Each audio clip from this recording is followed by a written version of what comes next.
TV의 특강, 재테크의 법칙. 오늘 이 시간에는 재테크 투자의 기본이 되는 수익률의 개념을 알려드립니다. 재테크 초보가 알아야 할 수익률 개념. 네 번째 시간, 지금 시작합니다. 안녕하세요. 재테크의 법칙 자산관리사 최영수입니다. 지난번 1회, 2회, 3회에 걸쳐가지고요. 저희가 재무설계는 왜 해야 되는지, 그리고 재테크는 어떻게 해야 되는지, 그 다음에 재테크를 할 때 금융상품은 어떤 식으로 골라야 되는지에 대한 얘기를 했습니다. 여러분들이요, 금융상품을 고르거나 어떤 투자를 한다거나 했을 때 가장 먼저 보는 게 어떤 걸까요? 아마도 많은 분들이 이런 걸 보고 할 겁니다. 은행 예적금 상품 뭘부터 보죠? 바로 이자율을 볼 거고요. 그 다음에 투자형 상품들은 뭐부터 봅니까? 투자형 상품들은 반드시 과거의 수익률을 보시게 될 겁니다. 과거의 수익률을 가지고 어떻게 판단을 하느냐? 과거의 수익률이 좋았던 상품들이 앞으로도 좋을 것이다. 그래서 과거의 수익률을 경험치로 바탕을 해서 어떻게 투자를 할 것이다. 이렇게 정하시거나 하시는데요. 하지만 이 수익률의 개념에 대해서 많은 분들이 너무나 잘 모르시는 것 같아요.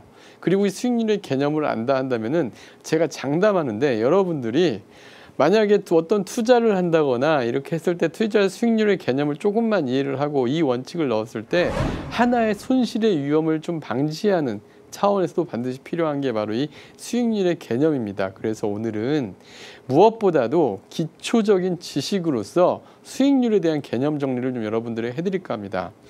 제목은 재테크 초보자가 반드시 알아야 되는 수익률 개념이라고 했는데, 초보자만 알아야 되는 게 아니라 제가 봤을 때 많은 재테크를 지금 하고 계신 분들, 그 다음에 재테크에 대해서 좀 수익을 보신 분들, 또 어느 정도 경험자라 하시더라도 이 부분에 대해서는 좀 자세히 좀 짚고 넘어갈 필요가 있을 것 같습니다. 자, 그럼 오늘 재테크의 법칙 네 번째 시간, 수익률에 대해서 우리가 한번 개념 정리를 해보도록 하겠습니다. 자, 오늘 첫 번째로 여러분들에게 말씀드릴 거를 먼저 한번 저희가 차트를 좀 준비를 했는데요. 차트를 보시면 앞에 나와 있는 사진이 어떤 사진이냐면요, 강남구 대치동에 있는 음마아파트인데요. 강남구 대치동 음마아파트가 1980년에 입주를 한 아파트입니다. 분양을 70년대에 했고요. 이 아파트가 당시 분양 시의 평당 분양가가 얼마였을 것 같아요? 평당 68만 원. 자, 이 아파트가 평당 68만 원에 분양을 했습니다. 우리가 흔히 얘기하는 31평 아파트, 100제곱미터 아파트가 분양 당시의 분양가가 1,847만 원. 여러분들 어떻게 생각하세요? 지금 현 시세는 어떻죠? 현재 시세는 평당 가격이 1,847만 원 넘죠. 그리고 34평 한 채는 2,034만 원이었습니다. 그리고 제가 정확하게 30년을 계산하기 위해서 1980년부터 2010년까지를 한번 가격을 조사를 해보니까요. 지금은 물론 이보다 좀 못해요. 왜냐하면 우리 2007년도 이후로 금융위기 이후로 이제 부동산 시장도 점점 하락을 해왔기 때문에 이거보다 못하지만 2010년을 기준으로 하면은 아파트 한 채의 시세가 10억 원, 그리고 34평, 그러니까 34평 같은 경우는 약 한 12억 원 정도의 이 아파트 가격이 형성되어 있습니다. 이 정도 재테크면 여러분들 어때요? 한 번쯤 여러분들 도전해보고 싶습니까? 아마도 누구나 그렇게 좋다고 생각하실 겁니다. 근데 이 아파트가요, 참 재밌는 사실을 제가 알았습니다. 이 전단을 한번 가만히 보세요. 당시에 어떤 문구가 써 있으니까, 동호수 지정 선착순 계약. 요즘에 참 많이 보이는 문구 아닙니까? 미분양 아파트였어요, 사실은. 그 당시에 만약에 과거로 타임머신 타고 간다 한다면 여러분들 누구나 한번 투자를 한번 해보고 싶겠죠. 네, 이 정도 수익을 한다 한다면. 근데 한번 가만히 생각해 보죠. 1,847만 원이 2010년 10억 원이 되는데 10년에 평균 수익률은 얼마 정도 될까요? 한 번쯤 생각해 보셨나요? 많은 분들이 대박이다. 왜? 지금 30년 동안에 몇 배가 올랐는지 한번 그때부터 지금까지 자산 변동 상황을 한번 보죠. 1980년도에 우리나라 2010년까지 30년 우리나라 평균 물가 상승률 약 4.2배 정도 올랐습니다. 여기에 평균 물가 상승률은 뭐냐면은 이런 겁니다. 산업재, 공공재, 그다음에 여러분들이 쓰는 소비재, 이런 모든 재화의 가격의 평균 물가 상승률이에요. 4.2배 동의하십니까? 아마도 동의 안 하실 것 같은데요. 그 당시부터 경제생활을 해왔고 지금까지 이렇게 해오신 분들을 한다면 아마 우리 시청자분들 중에 그거밖에 안 올랐나? 지금 의아해하실 분들이 많을 겁니다. 말씀드린 대로 평균 물가 상승률이고요. 음마아파트는 몇 배나 올랐을까요? 음마아파트는 약 한 54배, 1,847만 원 곱하기 54 하면은 딱 10억 원이 됩니다. 간단하게 생각해 보세요. 2천만 원 곱하기 50 하면 10억 원이잖아요. 그죠? 54배 올랐어요. 생각보다 엄청 올랐죠. 4.2배 하다가 54배 오르니까 이게 투자 수익이 좋다 생각이 드시죠? 1년에 몇 프로나 올랐을까요? 막 100%막 이렇게 얘기할 것 같죠? 제가 똑같이 여러분들에게 물어보면은 한번 답 한번 해보세요. 여러분들 스스로 집에서 지금 보시면서 1,847만 원이 15억 원이 되려면 1년에 몇 프로씩 오를까? 제가 똑같은 질문을 제가 백화점에서 이렇게 문화센터 강의하고 할 때 여쭤보거든요. 어떤 분들은 100%, 어떤 분은 200% 이렇게 얘기합니다. 제가 수익률에 대한 답은 조금 이따가 알려드리겠습니다. 자, 그리고 우리가 흔히 얘기하는 물가 상승률이 4.2배지만 여기 4.2배 동의 못하는 이유가 있습니다. 여러분들이 만약에 어느 나라의 경제의 물가 상승률을 보거나 그리고 전 세계적으로 물가를 비교하거나 과거부터 지금까지의 소비자들의 물가 상승률을 비교하는 지표가 있는데요. 가장 중요한 지표 중에 하나가 우리 이제 많은 세계 경제학자들이 쓰는 지표인데 혹시 여러분들 언론이 이런 데서 들어보셨습니까? 빅맥 지수라고요. 빅맥 지수는 뭐냐면 각 국가별로 맥도날드라는 회사는 다국적 기업이잖아요. 그 다국적 기업의 각 국가마다 그 빅맥 햄버거가 다 공통적으로 들어가죠.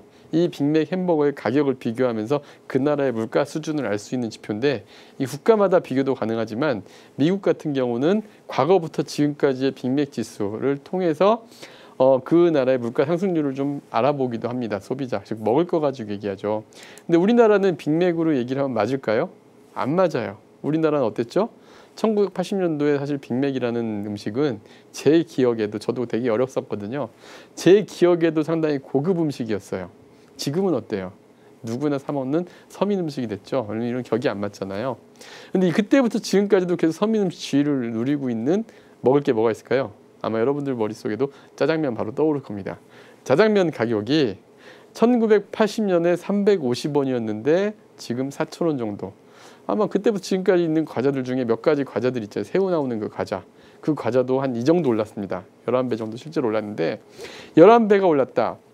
그러면은 여러분들이 이게 이제 화폐 현금 구매력, 소비자 물가를 갖는 현금을 살 수 있는 구매력을 기준으로 해보면은 만약에 여러분이 어떠한 자산을 돈을 갖고 있었는데 은행에 넣어놨다든가 어디 넣어놨는데 11배보다 못 올랐다. 당시에는 짜장면을 10그릇 사 먹을 수 있었는데 이 돈 가지고 지금은 5그릇 사 먹고 못 사 먹는다. 그럼 실질적으로 여러분들 손실을 본 거잖아요. 그죠? 바로 이런 것처럼 이렇게 현금 구매력이 이제 물가 상승률을 우리 은행 금리가 못 따라가다 보니까 어떻게 합니까? 여러분들이 지난 시간에 배운 투자 상품을 찾아간다던가 아니면 부동산을 투자한다든가 이런 투자로서 이제 전환을 하는 겁니다. 그렇죠? 그런 것처럼 여러분들이 지금 현재 자장면 상승이 이렇다 보니까 이제 물가 상승이 이랬다. 자, 그럼 11배보다 음반 상승이 어때요? 많이 올랐죠? 엄청 많이 올랐죠. 그러다 보니까 이제 투자를 생각하는 거고. 자, 그리고 주식시장 어땠을까요? 주식시장. 음마 아파트는 우리나라 지금 현재 부동산 가격이 올랐다 떨어졌다 얘기를 할 때 가장 뉴스에 많이 나오고 또 이 아파트가 대단지잖아요. 대단지다 보니까 많은 사람들이 이슈를 몰고 다니는 아파트입니다. 이거하고 비슷한 종목, 이런 거를 뭐라고 하죠? 주식에서 얘기하는 블루칩, 우량 대표주 블루칩이라고 하죠. 이거하고 비슷한 종목이 제가 봤을 때 주식 종목에는 삼성전자가 있을 겁니다. 삼성전자가 1980년도에 주가가 약 한 5,000원 정도 했습니다. 근데 지금은 얼마 정도 하죠? 지금은 훨씬 더 많이 올랐지만 2010년 12월 기준으로 하면 90만 원 정도 했습니다. 그러면 180배가 올랐죠. 와, 대박이네. 이래서 사람들 이런 걸 보고 어떻게 합니까? 저렇게 나도 해볼 수 있을까? 재테크라는 걸 좀 해볼까? 또 이렇게 이제 많은 분들이 이제 회자되면서 나오기 시작합니다. 그런데 제가 지금까지 이렇게 해보니까 그러면 이게 1년에 수익률이 얼마씩 올랐을까 한번 생각을 해볼게요. 자, 여러분 여기서 기억 하나 해두세요. 음마 아파트는 몇 배? 54배. 삼성전자 주가는 180배. 그럼 수익률에 대한 개념을 한번 볼까요, 이제? 수익률. 만약에 내 돈을 1,000원을 넣어놨는데 은행에서 10% 이자율을 준다. 1년 뒤에 1년 평균 10% 이자율을 준다. 1년에 얼마가 되죠? 1년 후에 1,100원이 되고요. 1,100원에 또 2년 차에 1,100원을 다시 그대로 예치를 했어요. 그리고 이거를 또 10% 수익률이 붙으면 얼마가 붙습니까? 얼마가 됩니까? 1,100원 곱하기 1.1 하면 1,210원이 되죠. 이런 식으로 수익률이 올라가게 됩니다. 이런 거를 복리 수익률이라고 하는데, 여러분들이 보통 보면은 은행 예금은 달리라고 생각을 하지만, 근데 1년 만기돼서 원금하고 이자를 찾아서 다시 재투자한다면 그 원금 플러스 이자에 대해서 이자가 붙는 거잖아요. 이걸 복리라고 하는데, 우리가 수익률 개념은 다 복리다라고 생각을 하시면 됩니다. 그러면 1.2배가 되고요. 그리고 이게 만약에 5년이 되면 1.6배, 1,000원이 1,600원이 돼요. 10년이 되면요, 1,000원이 매년 10%씩 꾸준하게 그대로 올라갔다면 2,600원이 되고요. 20년이 되면 6,700원, 그리고 30년이 되면 17,000원이 됩니다. 이런 식으로 만약 15%씩 오르면 어떻게 되냐면, 15%씩 오르면 1년 뒤에는 1,150원이 되죠. 그런데 10년 뒤에는 4,000원이 됩니다. 그리고 20년 뒤에는 16,400원이 되고요. 30년 뒤에는 6,600원이 돼요. 몇 배 올랐어요? 66배. 그러면 아까 음마아파트가 30년 동안 몇 배 올랐죠? 54배.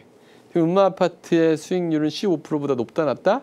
예, 낮다가 되죠. 자, 그러면 20% 수익률을 볼까요?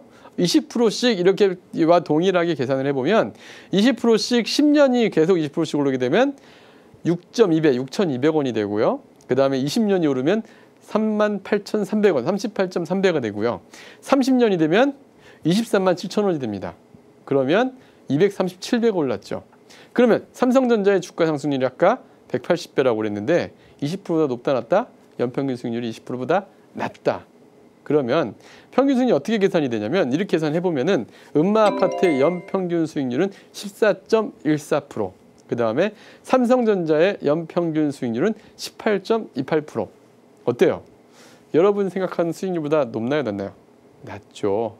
아마도 여러분들 많은 분들 100% 실제 이렇게 물어보면은 200% 이렇게 생각하는 분들이 되게 많아요. 그런데 실제로 보면은 그렇지는 않습니다. 자, 삼성전자 음마아파트는 어떤 종목입니까? 주식에서 가장 많이 오른 종목 중에 하나. 우리나라 시장 평균 수익률보다 가장 많이 오른 수익률 중에 하나죠. 자, 지난 시간에 제가 했던 거 기억나십니까? 우리나라 코스피 지수가 어땠다고요? 코스피 지수가 1980년 100포인트를 기준으로 시작했는데 2010년 2000포인트가 됐다. 20배가 상승했다. 아까 제가 10%씩 20년, 30년 상승하면 몇 배가 된다고 그랬죠? 17배. 근데 20배니까 얼추 10%에 맞춰지죠. 그래서 우리나라 증권사들이, 우리나라 금융기관들이 주식형 펀드의 수익률 예시할 때 10% 예시를 많이 하는 겁니다. 이처럼 수익률에 대해서는 반드시 조금은 여러분들이 이해를 하시면 많은 도움이 되는데, 자, 여러분들 이 수익률에 대해서 하나 더 얘기를 해볼까요? 더 놀라운 거. 세계에서 가장 투자를 잘하는 분 누구죠? 예, 워렌 버핏이라는 분이 있습니다. 워렌 버핏의 수익률은 얼마 정도 될 것 같아요? 그 전에 제가 2007년도에 이런 질문들을 해봤어요. 여러분들도 한번 답을 한번 해보시죠. 저희 저희 수강생분에게 한 분 이렇게 여쭤봤는데요. 선생님이 지금 주식에 투자를 하든 부동산에 투자를 하든 투자를 한다고 하는데 1년에 몇 프로 정도면 만족하시겠습니까? 물어봤어요. 여러분들은 몇 프로 정도 만족하실래요? 이렇게 물어봤더니 2007년도에 이렇게 얘기를 하시더라고요. 한 분이. 내가 한 30% 만족하겠다. 이렇게 얘기를 하시더라고요. 그랬더니 옆에 있던 분이 30%면 평균에도 못 미치는데 은행에 놓지 뭐하러 투자를 해? 이렇게 얘기를 하시더라고요. 당시는 왜 그게 그래도 됐었어요. 왜냐면은 2007년도에는 당시 1년 동안에 최고 수익률을 올렸던 펀드가 어디냐면은 차이나 중국 펀드라고 있었습니다. 중국 펀드가 1년 동안 무려 107% 이렇게 올랐거든요. 그러니까 어떻게 생각하세요?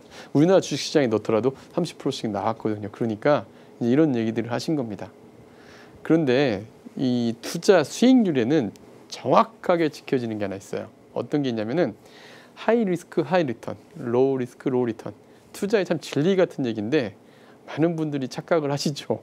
많은 분들이 망상을 하는 게 하이 리턴만 생각하고 리스크는 생각 안 하는 경향들이 많은 것 같아요. 그래서 여러분들이 지난 시간에 제가 금융상품에도 그 안에 안전자산의 배분이 중요하다, 이런 얘기를 말씀드렸잖아요. 자, 그래서 제가 이제 여러분들이 기대 수익률을 갖다 예시를 해드릴 텐데, 그 전에 세계에서 제일 투자를 잘하는 워렌 버핏의 수익률을 볼까요? 워렌 버핏이 투자한 그 회사 버크셔 해서웨이라는 회사가 있죠. 그 버크셔 회사의 주가를 보면은 이랬습니다. 40년간 연평균 수익률 35% 정도를 기록을 했습니다. 40년간 연평균 35%. 지금 여러분들이 아마 리먼 사태를 생각하니까 대단하다, 괜찮다 이렇게 생각하시지만 2007년도로 돌아가서 보면은 뭐 생각보다 그렇게 높지는 않은데 이런 생각을 하실 수도 있어요. 그런데 이 수익률이 얼마나 대단한지 알려드릴게요. 여러분들이 1,000만 원의 원금을 넣어놓고요. 만약에 40년간 평균적으로 계속 35%씩 상승을 했다 한다면 얼마가 돼 있을 것 같으세요? 예, 상상을 초월하는 금액이 돼 있습니다. 무려 1조 6천억 원이 돼 있어요. 1,000만 원이요. 생각해 보셨나요, 여러분들? 아마도 많은 분들이 놀라셨을 거예요. 실제로 이랬어요. 그러면 여기서 이제 여러분들이 답을 찾으셔야 돼요. 여러분들이 워렌 버핏만큼 투자할 수 있습니까? 안 되죠. 여러분들이 삼성전자의 주식만큼 계속 연평균 18.18% 찾아가는 종목을 계속 할 수 있습니까? 그걸 할 수 있다면 여러분들은 신입니다. 안 되시죠? 그러면 어떻게 해야 되느냐? 내가 운영하는 자금이 워렌 버핏처럼 막 잃어도 되는 그런 투자용 자산입니까? 아니죠. 워렌 버핏이 뭐라고 그랬습니까? 투자의 제1법칙, 돈을 잃지 않는 것이다. 제2법칙, 1법칙을 잘 지키는 것이다 라는 얘기를 했습니다. 여러분들이 잃지 않는 투자법이 가장 중요합니다. 왜? 여러분들의 돈은 어떤 돈입니까? 집을 사야 한다거나 또는 어떤 돈이죠? 우리의 학자금으로 써야 된다거나 또는 차를 사야 된다거나 또 뭐 이런 생활자금입니다. 즉 이 돈을 잃었을 경우에는 뭔가를 하지 못하는 상황이 되잖아요. 이걸 하지 못하는 상황이 되지 않게 하기 위해서는 돈을 잃지 않아야 되는 게 당연한 거고요. 그리고 잃지 않게 운영을 해야 돼요. 그런데 거기에다가 여러분들이 대부분의 우리나라 사람은 투자용 자산이 어디에 들어가 있다? 투자용 자산 하면 주식형 펀드, 즉 원금의 손실을 볼 수밖에 없는 그런 자산에 들어가 있다는 게 가장 큰 문제입니다. 또 여러분들이 지난 시간에 말씀드렸지만 10년씩 장기 투자한다는 거 글쎄요. 과연 그걸 판매하시는 분도 그렇게 해보셨을까요? 제가 보기에 거의 해보신 분이 없으세요. 거의 일부에 해당하지 않습니다. 여러분들 어차피 10년씩 유지 못한다 한다면은 여러분들이 해야 되는 투자법을 이제부터 알려드리죠. 여러분들은요 앞으로 운영을 하실 때 기대 수익률이라는 게 있습니다. 기대 수익률은 뭐냐면 여러분들이 이런 투자를 하시면 이 정도의 수익률을 만족한다라는 만족의 기준을 두셔야 되는데 그 기준은 어느 정도 보시면 되냐면은 무위험 수익률이라는 게 있습니다. 무위험 수익률은 뭐냐면은 내가 이 돈을 넣었을 때 아무런 손실을 보지 않아도 최소한으로 보장되는 수익률. 뭐가 있습니까? 바로 정기예적금 수익률이 있죠.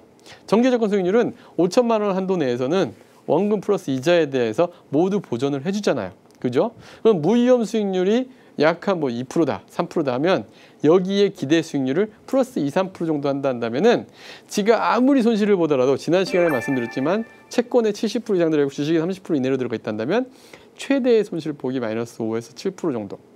최고의 수익폭을 가져간다면 예를 들면 70% 이상, 60% 이상을 예금에 넣어놓고 한 3, 40% 정도를 이런 자산에 넣어놓는다 한다면 그러면 원금 손실을 볼 일 없으면서 기대 수익률은 은행이자 수익률이 지금 현재 한 2에서 3% 한다면 약 한 5에서 6% 정도를 이 기대 수익을 한다 한다면 여러분들의 원금이 깨지지 않으면서 기간을 길게 좀 해야 되는 목표. 예를 들면은 뭐 자녀 학자금이라든가 노후자금 같은 경우에 이런 투자형 자산에 한 채권의 70% 이상 들어가는 거에 투자를 하고 그 다음에 1, 2년 이내에 써야 되는 돈 예적금을 활용해서 들어간다 한다면은 여러분들이 큰 손실 없이 갈 수가 있어요. 금융상품에서도.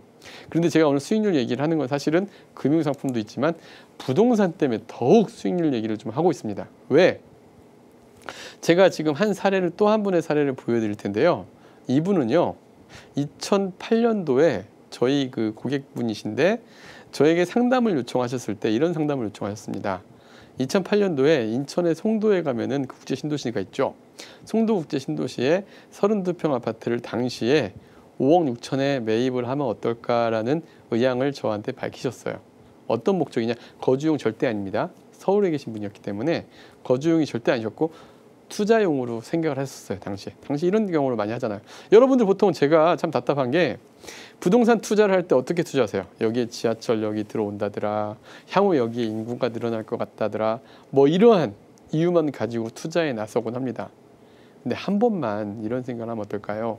내 돈이 이만큼이 투자가 되는데 수익률이 몇 프로 오르면 얼마가 돼야 되는데 여기에 어떤 비용들이 들어가며 이 비용들을 총 감안해서 수익률이 이 정도 나오면 은행 이자보다 좀 나을 것 같다, 낫지 않을 것 같다. 수익률 개념을 안다 한다면은 그렇지 않을 것 같아요. 한번 예를 들어볼까요? 이 송도 아파트 당시에 매입을 하려고 의사 생각을 하셨을 때 부동산 사장님한테 이런 얘기를 들으신 거예요. 현재 인천 송도 국제도시는 이렇습니다. 전체 60% 용지가 여기 보시는 것처럼 뭐 국제병원이 들어선다, 뭐 국제학교가 들어선다, 국제비즈니스센터가 들어선다. 향후에 이렇게 60%의 상업용지인데 여기에 이제 외국계 기업이 들어와서 고용을 창출할 거고 고용을 창출하면 여기에 인구가 이렇게 늘어날 텐데 근데 여기에 주거용지는 30%에서 30 몇 프로밖에 안 됩니다. 그러니까 여기에 수요는 늘어나고 공급은 제한돼 있고 그럼 자연스럽게 어떤 결과가 나오죠? 가격은 오를 겁니다. 그래서 지금 여기에 5억 6천짜리 이 아파트를 사놓으면 12억 정도가 될 겁니다. 이렇게 얘기를 하는 겁니다. 언제? 이 아파트가 완공되고 그 다음에 이 아파트가 여기 송도 신도시가 이제 안착이 되려면 우리 그 뭐 인천시 개발 계획 이렇게 보면 2020년 정도에는 이런 게 다 완공이 된다 합니다. 그래서 그 시점 정도가 되면은 2배 정도가 될 것 같습니다. 그래서 여기에다가 투자를 하시면은 좋은 수익거리가 될 수 있을 것 같습니다. 하니까 여러분들 벌써 제 얘기 들어도 혹하지 않나요? 그죠? 별로 혹하지 않으신가요? 결과를 알고 있어서 그러실 겁니다. 그런데 생각 한번 해보십시오. 이 부동산에서는요, 굉장히 얘기를 잘한 거예요. 일단 인구도 늘어나는 게 맞고요.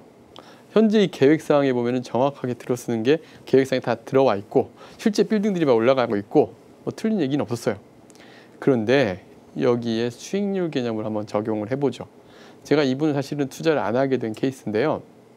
어떻게 투자를 안 했느냐? 첫째, 일단 이분의 상황에서 1주택이 있으신 분이었기 때문에 이 집을 사면 2주택이 되십니다. 자, 그럼 들어갈 때 취득세가 일단 4%가 들어갔습니다. 당시에.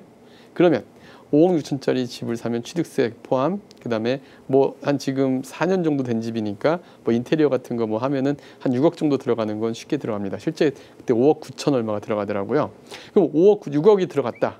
근데 12억이 됩니다. 정확하게 2배가 올랐죠. 2배가 올랐는데 자, 2배가 오르는 기간이 얼마가 걸렸죠? 앞에서 보시면 12년이 걸렸죠. 아까 앞에서 수익률 표를 보면은 10%씩 오르더라도 2배가 되는데 8년이면 됩니다. 8년이면 되는데 여기선 몇 년, 12년이 걸렸죠. 수익률 계산해 보니까 5.2%가 나오는 거예요. 여기에 9억 이상 집이기 때문에 여기에 양도세 3년 이상 보유하더라도 양도세 보유기간까지 감안하면 실제 세후 수익률이 3.6%가 나옵니다. 자, 3.6%짜리 여러분 투자하시겠습니다 얘기했을 때 여러분들이 바로 투자하시겠습니까? 안 하시겠죠. 될지 안 될지 모르는. 여러분들이 투자를 하실 때도요. 반드시 이처럼 수익률 개념을 먼저 생각해 보세요. 그러면 이런 리스크가 하나가 배제가 됩니다.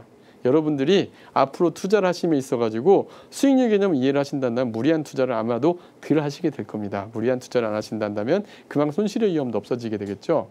오늘 여러분들에게 수익률 수치적으로 보는 방법을 말씀드렸는데요. 반드시 이 대해서 이해가 안 되신다면 다시 한번 다시 보기 해보시고 꼭 이해해 보시길 바랍니다. 여러분들에게 앞으로 이런 재테크의 법칙 정확하게 전달해 드리도록 하겠습니다. 감사합니다.